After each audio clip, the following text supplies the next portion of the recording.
How about them Cowboys? This is one of those teams, Bob, that has a legit bona fide star on both sides of the ball. And really, it's as far as their stars take them. There's a very good argument you can make that Dallas has become the new stars and scrubs team.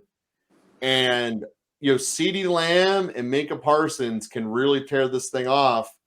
That they're going as far as those two. And obviously, Dak is the centerpiece of everything. So I look at this, Bob.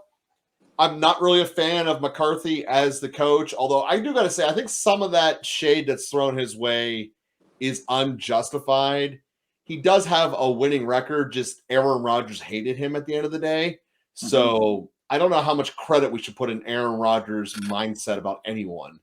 But that being said, guy makes playoffs, gets you there a lot. Cowboys haven't won a road playoff game in forever. Well, they're not normally on the road to the playoffs. They win that divisional line. So you don't really get a whole lot of opportunities. But that being said, you slay Tom Brady. Can never complain about that. So I look at this team, Bob. To me, they are the second team in the division, even though I think they'll split with the Giants. And I like how they match up in a lot of ways because they have a more spread offense in what they're capable of doing than most of the NFL. And as long as you give Dak time, CeeDee Lamb will shine. I love the addition of Cooks. I think that was something that was really lacking on their team last year, was a true number two that they really haven't had since Cooper went to Cleveland. And bringing in Cooks, I mean, basically they net traded Dalton Schultz for Cooks. If you look at their roster, and in terms of talent on the field, immeasurable upgrade for the Cowboys.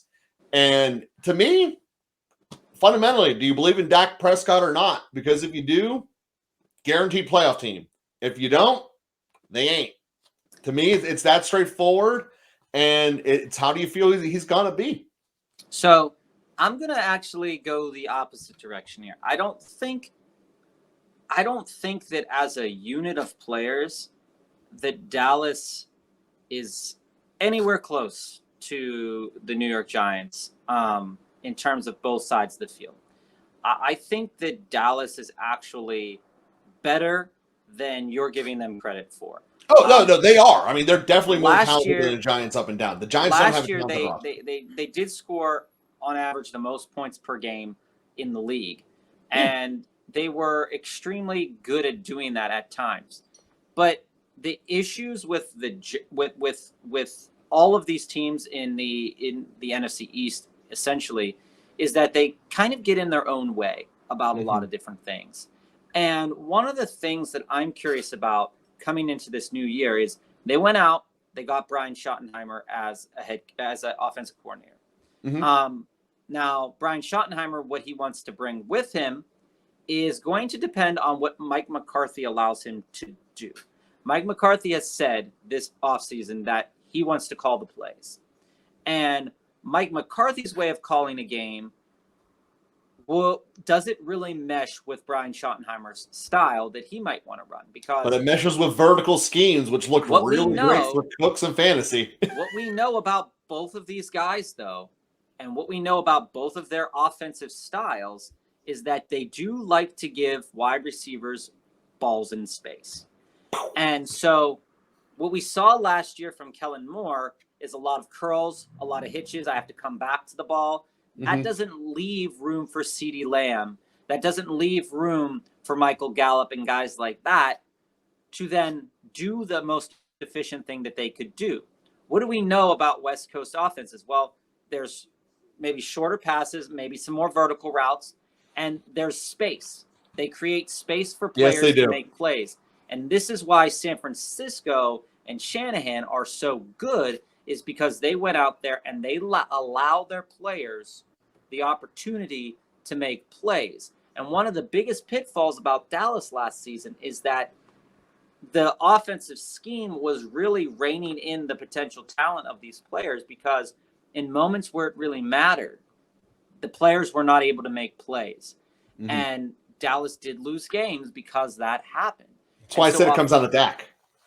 So offensively, I think now that both potential play callers here are on the same page, what we're going to see now is even without Dak on the field, they were still winning games without Dak on the field, which I am amazed that Cooper Rush won all those games that he did last year. But when we look at what Dallas is good at and the player personnel that they have, well, they lost Shultz. And I wouldn't say that necessarily Shultz for Cooks is a fair deal, because Shultz will offer you a little bit different than what Cooks offers you. But I think in the scheme that Mike McCarthy has paired with Brian Schottenheimer, that the X factor in this whole season will be Brandon Cooks, because we know that Brandon Cooks has shined as a number one wide receiver before, but now he's a number two.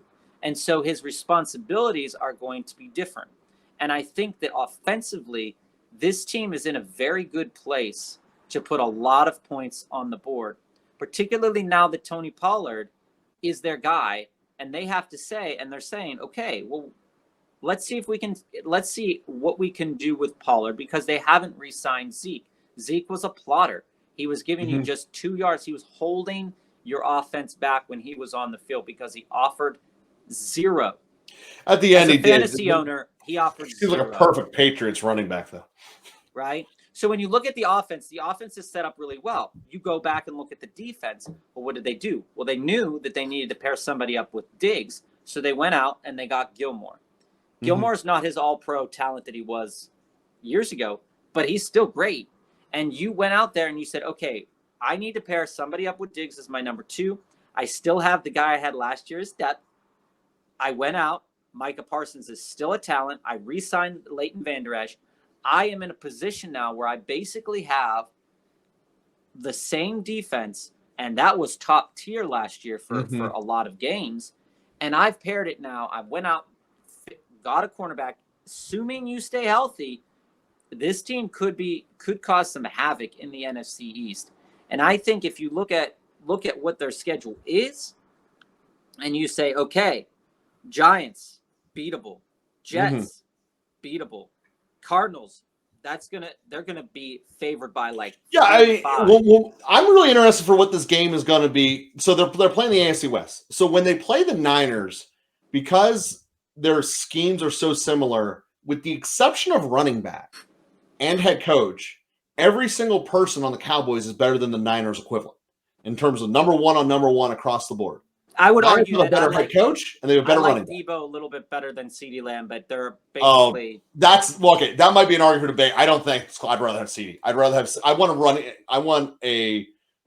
like what CeeDee gives me to the table more. That's also a scheme thing too. But nonetheless, my point is that that's going to be an amazing thing, and they're equals. And we set up the Niners like basically they're going to be fighting for the second best team in the conference.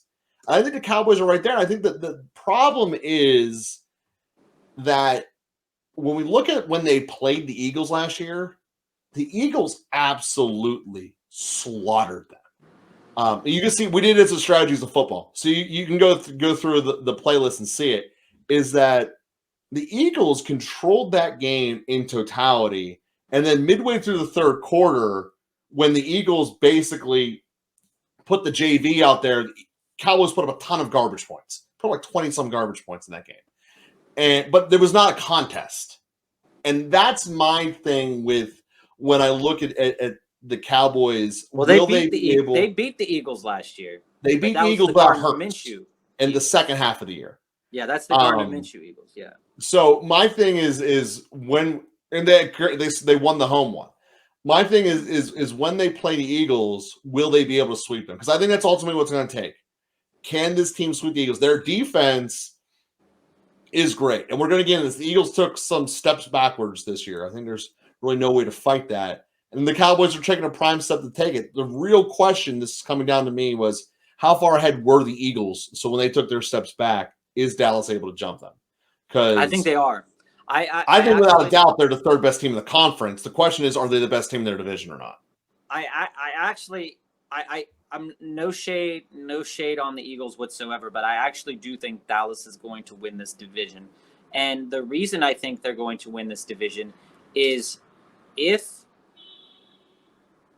they can get, if you look at the schedule that they have, and they can get let's say I'm just going to go over the schedule. Giants, Jets, Cardinals, New England, San Francisco, Chargers, Rams. That, to me, is at least 5 out of 7 from the first 7 games of the season. At least 5, potentially 6. I am chalking up, the I mean, you look at that. Here's the games they're maybe not a favorite in. Maybe they're not a favorite at San Francisco. Mm-hmm. Maybe they're not a favorite week 1, although they should be at New York. And then you come back. And so really, it's not until week 9 that they're a guaranteed, no doubt underdog, and that's when they go to Philly. Right, but depending on Carolina's development of Bryce Young, that's a win. And it won't be a factor. Washington, they're playing Washington, middle of the season here. That's a win. Seattle's going to give them a headache. There's only 4 games on this schedule where the Cowboys are an underdog. It's the 2 Eagle games, Buffalo, and at San Francisco. That Detroit, that where we're really going to see if Dallas is the team that we think they are. That stretch of Seattle, Philly, Buffalo, Miami, Detroit to end the season right there. You're gonna, in order to win that division. Oh, that's going to tell you if they're going far in the playoffs. Well, you're going to have to take 3 out of those 5. If they take 3 out of 5 or more, you might as well put them in the Super Bowl. Going through that stretch, I think their ceiling is Super Bowl. To be honest, I agree with. They've done everything right this offseason, and the only thing they need to improve upon is the quarterback. Like you were saying, your X factor is Dak Prescott. If he plays up to where he has before. It's not like we're reinventing saying he needs to go to a new level. He needs to get back to pre-injury, truly where he was. Yeah, but this team, I think this team is winning the division. They've gone 12-5 the last 2 years. I think it's reasonable to say that they could go 12-5 again. And if a freak injury or something were to happen that held Dak out for a long time, or put down Pollard, then we're talking about potentially under 10 wins. But I think Super Bowl is the ceiling for this team. They're just a really good team, and hopefully that shows next year. Yeah, no, I completely agree with you, Bob. And to all the Cowboys fans out there who are still watching at this point in the video, if you have not yet done so, click subscribe. We love giving you content here at Local Football Flavor, and all of the draft stuff. It's going to be starting here in 2 weeks, where you can see where do we take CeeDee Lamb in relation to the Niners guy out in Debo, and then where's Pollard going? Because Bob and I got some very different takes about what Pollard's going to be doing this year.